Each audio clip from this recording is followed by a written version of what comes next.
malam Jumat seminggu sebelumnya, karena dia masuk Islam hari Jumat tanggal 21. Dia telepon saya begini, bro, apa malam-malam kamu telepon? I will to be Muslim katanya. Saya pengen jadi orang Islam. Saya tolak, Prof. Gak usah. Loh, kenapa?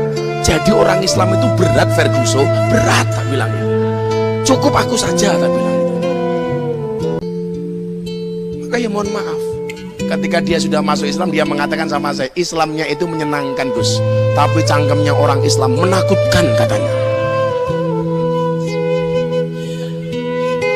Ya Allah, dimana-mana saya ditanya, tanyakan ke Mas Dedi dong, Gus, sudah sunat apa belum? Lah, urusannya sama kamu itu apa itu?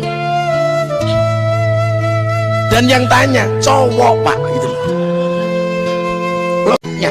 Dengan dosanya daripada orang yang banyak amalan tapi sombong dengan amalannya. Makanya tadi hadis yang saya baca di awal sama ayat Az-Zumar tadi itu kesimpulannya di mana? Pada akhirnya surga itu akan ditempati oleh ahli maksiat yang akhirnya bertobat. Bukan. Saya bilang sama Dedi, ada kalimat Iqra, ada kalimat Bismi Rabbik.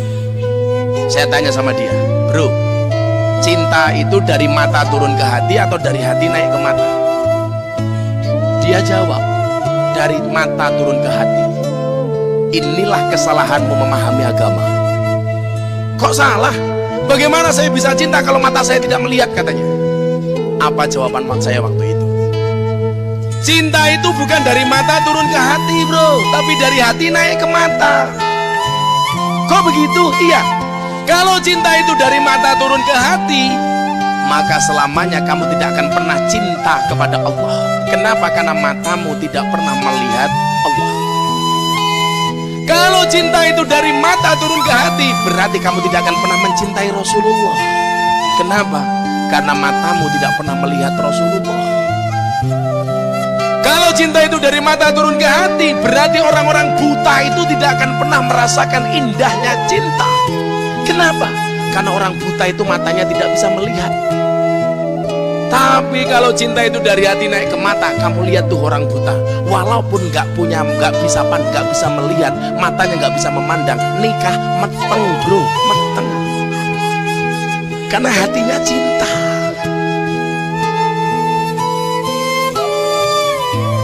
Kok profesor ketawa?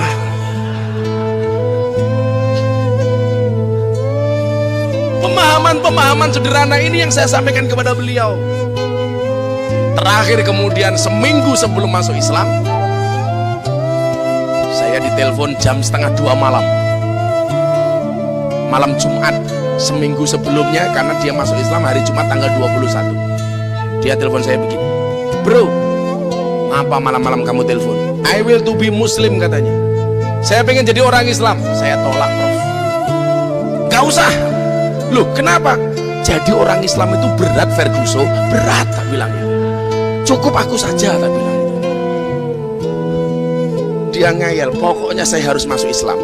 Saya bilang, jadi mohon maaf, hari ini ada orang bilang Mas Dedi masuk Islam melalui Gus Miftah itu desain. Naudzubillah min dzalik. Dia mau masuk Islam melalui saya, Prof. Saya tolak. Saya bilang begini, saya teleponkan ke Istiqlal, ada imam besar namanya Profesor Nasruddin, silakan kamu saya antar ke Istiqlal. Enggak, dia bilang. You punya teman, kawan-kawan ustadz banyak, silakan kamu masuk dari pintu manapun kamu kehendaki. Dia bilang enggak. Semua acara televisi telepon, Prof. Gus, arahkan dong Mas Dedi masuk Islam melalui TV kami. Kami harus bayar berapa? Semuanya telepon. Dan dia mengatakan no, saya pun juga demikian. Kenapa kemudian dia waktu itu ngeyel pengen masuk Islam melalui Gus Miftah? Alasannya sederhana, Prof. Sebelum itu saya pernah YouTubean sama dia, saya bilang, dia tanya begini, kalau saya harus masuk Islam bagaimana ya Gus ya? Waktu itu saya jawab, bro, besok wajah Islammu itu seperti apa tergantung pintu masuknya.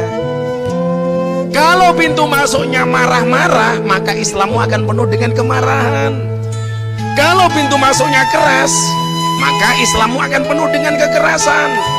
Kalau pintu masuknya galak, Islammu akan galak. Kalau pintu masuknya lebay, Islammu kemayu. Tapi kalau pintu masuknya ini ramah, maka Islammu akan menjadi Islam yang ramah dan menyenangkan. Wallah, saya tidak pernah menyebut nama.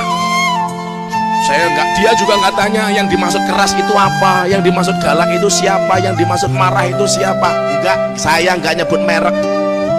Saya cuma bilang seperti itu. Akhirnya dia mengatakan apa? Kalau saya harus masuk Islam, pintu yang menyenangkan. This is you, not others.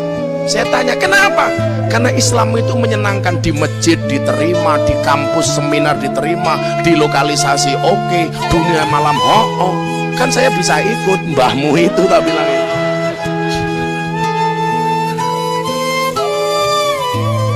Jadi hari ini saya ngelus jodoh, Prof. Ada orang yang mengatakan Dedi ini masuk Islam desain. Saya buka ya, ini belum pernah saya buka sebelumnya.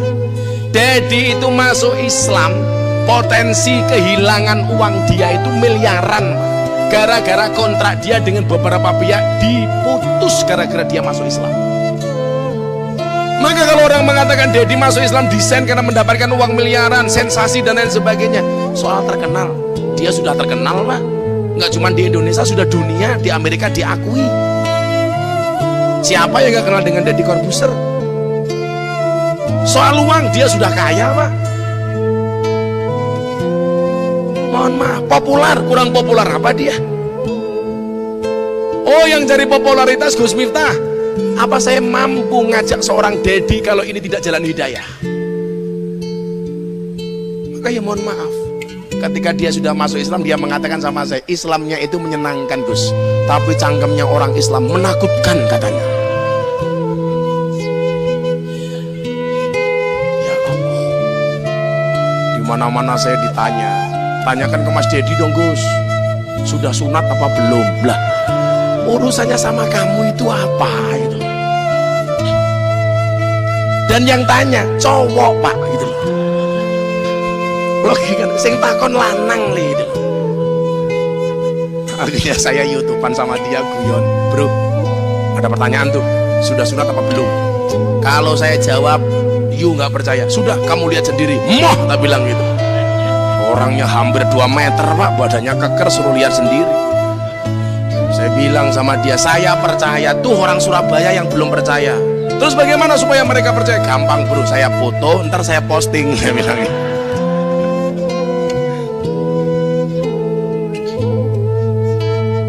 Dan semangat Islamnya dia luar biasa. Saya harus bisa baca Quran. Spirit yang kita kajian hari ini, saya cari turutan, Pak. Ternyata di Jakarta nggak dapat turutan. Karena saya dari dulu kecil ngajinya turutan. Anak-anak sekarang nggak tahu turutan, Pak. Kalau dulu kan asik. Apa bedanya turutan dengan ikro? Ikro itu tidak pernah mengajarkan makhorijul huruf yang pas. Tapi kalau turutan, coba Anda lihat. Alif, ba.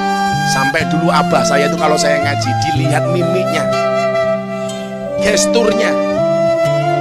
Tidak hanya makhraj.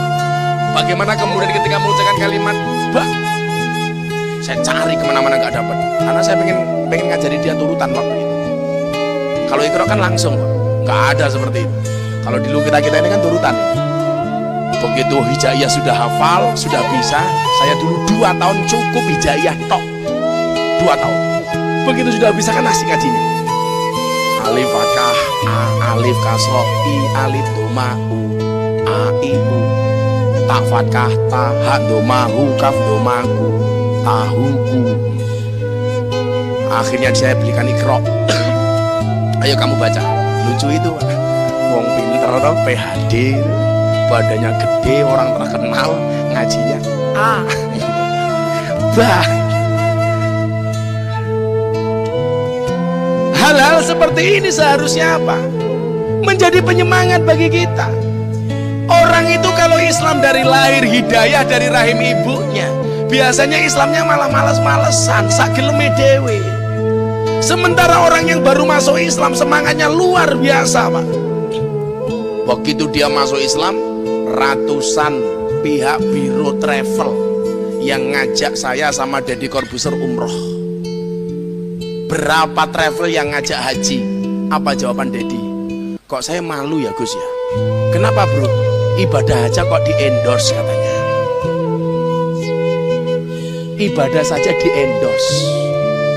Sementara kita yang tidak pernah di-endorse malah mengendorse diri kita sendiri di depan Ka'bah. Hai guys, lagi tawaf guys, gitu kan.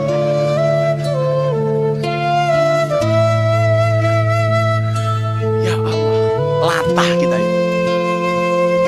Maka tadi Takmir bilang, bagaimana konsepsi dakwah di era digital ini? Konsepsi dakwah di era digital ya tidak harus seperti itulah. Sekarang kan semuanya ditulis, Prof. Puasa, traweh, Facebook. Buka puasa, Instagram. Puasa, cangkemnya di foto, Facebook lagi. Ya Allah.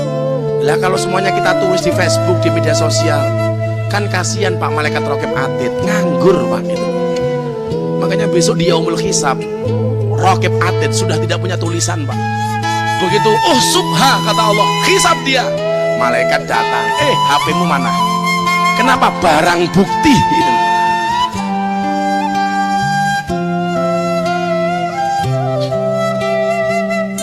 Saya kemudian apa? Mengajarkan semangat-semangat keislaman ini kepada anak-anak yang dianggap marginal. Saya masih ingat betul, saya masuk lokalisasi pertama kali itu umur 19 tahun. Saya masih masuk kuliah pertama kali. Gara-gara ada PSK curhat ke masjid saya. Ya Allah, kamu pengen ngaji nggak? Ya pengen dong Gus. Tapi kan mana orang mau menerima kami katanya. Padahal mereka butuh Allah. Kenapa sih? Saya kasih contoh ya, mohon maaf. Kalau agak kasar mohon maaf. Saya masuk ke lokalisasi ditemani sama Germo. Mau ngaji. Ada orang masuk cari PSK. Ketika orang yang cari PSK ini ketemu Kiai sama Germo, menurut bapak-bapak, yang disungkemi tangannya Kiai apa tangan Germo?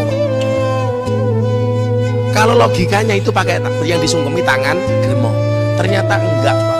Begitu saya masuk lokalisasi ketemu dengan orang-orang seperti ini, yang disungkemi bukan Germonya Pak, Kiainya Pak. Artinya apa? Orang yang dianggap buruk sekalipun masih bisa membedakan mana yang hak, mana yang batil. Waduh, ono Gus Miftah konangan. Coba. Maka Rasulullah ketika ditanya, ya Rasulullah, mahuwal ismu, Kanjeng Nabi, dosa itu apa? Apa jawaban Rasulullah? Al ismu mahaka fi sodrika wa karihta ayatoli alaihin nas. Dosa itu adalah satu perbuatan yang ketika kamu lakukan hatimu tidak nyaman dan kamu khawatir dilihat sama orang.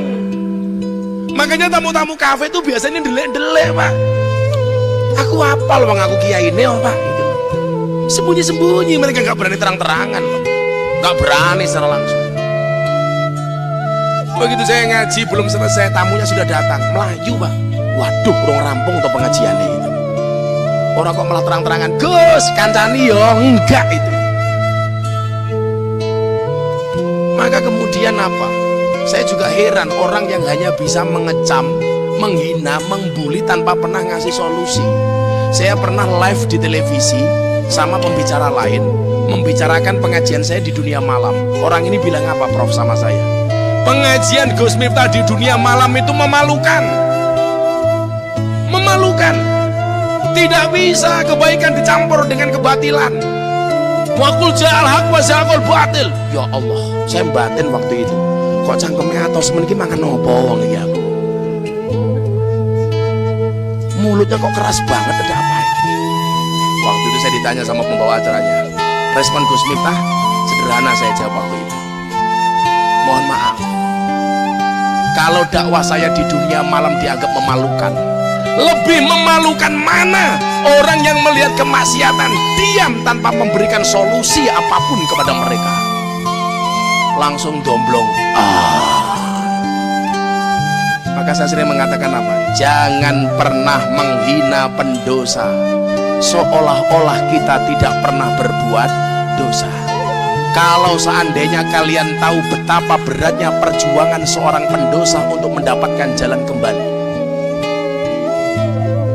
coba hujatanmu, makianmu, cacianmu kepada mereka tidak akan pernah merubah mereka. Tetapi kalau kamu dengan ikhlas mendoakan mereka, bisa jadi doamu itu menjadi wasilah hidayah untuk mereka. Memang kan nggak semuanya orang harus ke sana, Prof. Kan berat. Saya yakin profesor nggak mampu, ya mampu, Prof. Berat, Prof. Kalau Anda ikut saya khawatir masuk nggak mau pulang, Prof.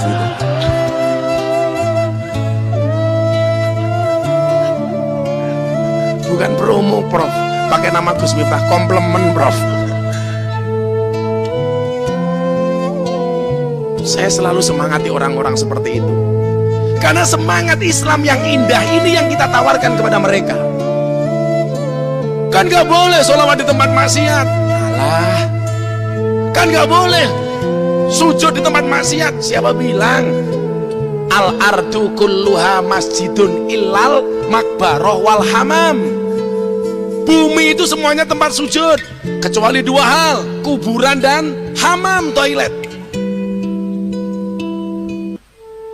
Mereka saya ajak walaupun dalam keadaan mabuk, diprotes sama kiai saya, dimaki-maki. Kamu tahu nggak hadis yang menyatakan sholatnya orang mabuk tidak diterima 40 hari oleh Allah? Waduh, saya waktu itu bilang, sejak kapan orang ini jadi panitia pahala ya Allah? Dan memang ini pernah ditanyakan sama anak-anak kafe ketika saya ajak sholat pertama kali. Gus, katanya orang mabuk sholatnya nggak diterima oleh Allah 40 hari, bagaimana dengan kami? Apa jawaban saya waktu itu? Mohon maaf mas, itu hadisnya orang normal, sementara kalian abnormal. Kalau nunggu nggak mabuk, sholatmu kapan? Terus kami sholat dapat pahala apa enggak, Gus? Saya jawab, mohon maaf Gus Miftah bukan panitia pahala. Selesai, Pak. Kenapa toh? Kita itu sering menjadi hakim bagi kesalahan orang lain dan menjadi jaksa bagi kesalahan kita sendiri. Lono wong dielek-elek sementara kesalahan kita nggak pernah kita lihat, Pak. Maka saya katakan sama anak-anak di sana, lebih baik ahli maksiat yang khawatir dengan maksiatnya, dengan dosanya, daripada orang yang banyak amalan tapi sombong dengan amalannya. Makanya tadi hadis yang saya baca di awal sama ayat Az-Zumar tadi itu kesimpulannya di mana? Pada akhirnya surga itu akan ditempati oleh ahli maksiat yang akhirnya bertaubat, bukan orang yang sok suci namun pada akhirnya tersesat. Saya sampaikan kepada mereka, nah bisa jadi dosamu sebesar kapal, tapi ingatlah ampunan dari Tuhanmu lebih luas daripada lautan. Dan saya nggak pernah, Prof, menjadikan ini sebagai komoditas saya untuk terkenal. 5 tahun yang lalu saya sudah diminta oleh media televisi untuk sharing di acaranya. Gus, kan Gus Miftah ngaji di lokalisasi sudah lama nih, 10 tahun. Mau nggak diliput TV? Saya tolak. Saya tolak. Ketika anak-anak di lokalisasi tahu kenapa Bah kok ditolak, jawaban saya waktu itu adalah 5 tahun yang lalu. Allah menciptakan Miftah tidak untuk menjadi orang terkenal, tapi untuk mengenalkan Allah kepada mereka yang belum kenal. 5 tahun yang lalu. Sampai akhirnya sholawatan saya di Cafe Bali diambil oleh wartawan, kemudian di-share. Akhirnya apa? Hari Jumat sore saya pengajian di kafe itu, Minggu pagi muncul di Lamtur Lambe Turah, yang nonton langsung 3 juta, yang komentar 5